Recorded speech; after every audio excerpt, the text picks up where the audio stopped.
Operation सिंदूर के बाद भारत सरकार द्वारा विदेशों में प्रतिनिधि मंडल भेजे जाने पर चिराग पासवान ने कहा, ये जरूरी है कि भारत की सेना के शौर्य को दुनिया के सामने रखा जाए।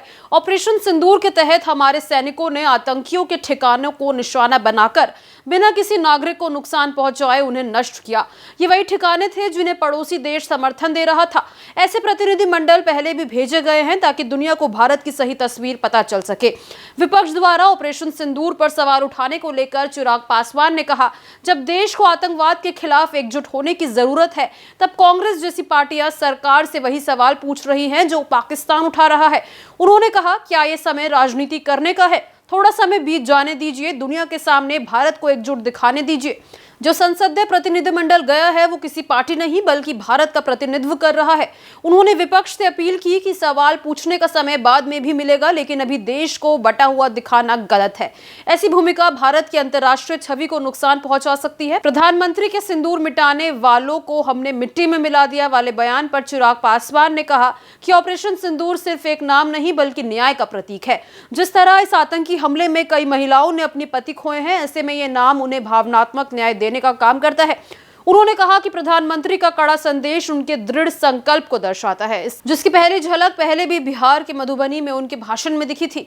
भारतीय सेना ने उसी संकल्प के अनुरूप करारा जवाब दिया है। देखिए, ये जरूरी है, जिस तरीके से हमारे देश के ऊपर एक कायराना शर्मनाक आतंकी हमला किया गया, उसके बाद ये ज़रूरी है कि ऑपरेशन सिंदूर के माध्यम से भारत की सेना ने जो शौर्य और पराक्रम का परिचय देने का काम किया, ये बात दुनिया को बतानी, दुनिया को जाननी ज़रूरी है।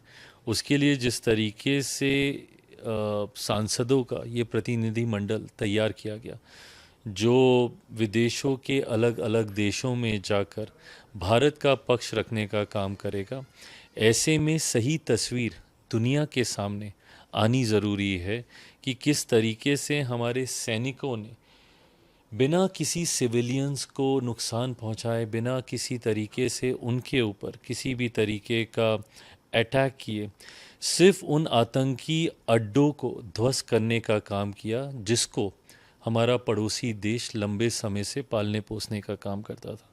और ये इसके पूर्व में भी ये परंपरा रही है। इससे पहले भी जब ऐसा होता था तो इस तरीके के डेलीगेशंस जाते थे और इन डेलीगेशंस के माध्यम से दुनिया को भारत की सही तस्वीर पता चले, इस उद्देश्य के साथ इनको भेजा जा रहा है। क्या ये समय है ये सारी बातें करने का?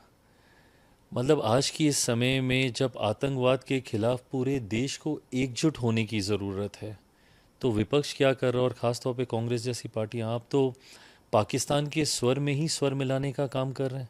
जो सवाल वो पूछ रहे हैं वही सवाल तो आप भी पूछ रहे हैं हमारी सरकार से। क्या आपको लगता है कि ये समय कर लीजिएगा ना, जितनी राजनीति करनी है? थोड़ा समय तो बीत जाने दीजिए। आज जो पार्लियामेंट्री डेलीगेशन गया है उसमें कोई किसी पार्टी को रिप्रेजेंट नहीं कर रहा है, वो देश को रिप्रेजेंट कर रहे हैं, भारत को रिप्रेजेंट करने की सोच के साथ गए हैं। ऐसे में दुनिया के सामने आप भारत को रिप्रेजेंट कीजिएगा और यहाँ पे आप इस तरीके के सवाल उठाइएगा, पूछ लीजिएगा ना जितनी जानकारी आपको चाहिए। कहाँ कोई भागा जा रहा है भाई? ये सरकार, ये प्रधानमंत्री 2029 चुनाव तक तो है ही सारी चीज़ें, व्यवस्था ऐसे ही। इस दौरान पूछ लीजिएगा आपको जितने सवाल पूछने हैं। बट आपको लगता है कि ये वो समय है जब यहाँ पे भारत ही बटा हुआ दिखे इन सारे सवालों पे?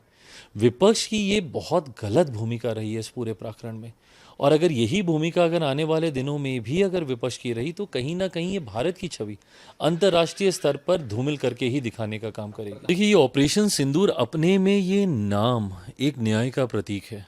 जिस तरीके से इस आतंकी हमले में हमारी कई बहनों ने अपने सुहाग को खोने का काम किया, उन्होंने अपने पति को खोने का काम किया, ऐसे में इस नाम से ही इस ऑपरेशन का नाम रखना, ये अपने में भावनात्मक न्याय दिलाने का काम करता है। एक इमोशनल जस्टिस आपको मिलता है, और मैं मानता हूँ इस नाम का अपने में एक बहुत बड़ा महत्व है।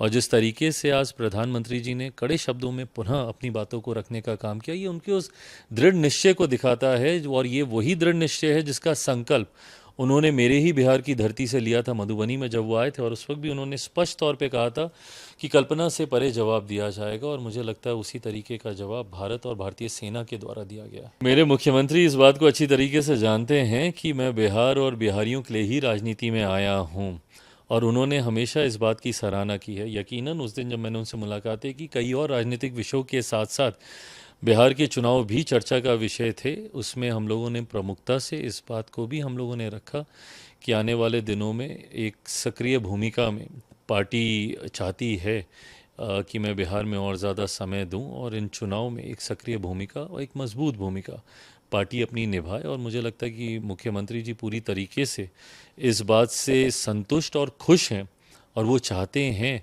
कि पार्टी की एक अहम भूमिका आने वाले दिनों में विधानसभा के चुनाव में हो, जिसका यकीनन लाभ पूरे गठबंधन को मिलेगा। ये कोई आइसोलेशन में कोई दल गठबंधन में रहकर अलग अलग साइलोज में काम करने का कार्य नहीं कर रहा है, बल्कि मिल के पूरा अलायंस एकजुट होकर हम लोग चुनाव की ओर अग्रसर हो रहे हैं। उपचुनाव परिणाम से हम लोग का उत्साह बढ़ा हुआ है। हम लोग मानते हैं कि अगर उपचुनाव में 4 की 4 100% स्ट्राइक रेट एनडीए प्रत्याशियों का रहा है तो यकीनन बिहार विधानसभा चुनाव परिणामों के बाद भी 225 से ज़्यादा सीटें जीतकर हम लोग सरकार बनाएंगे।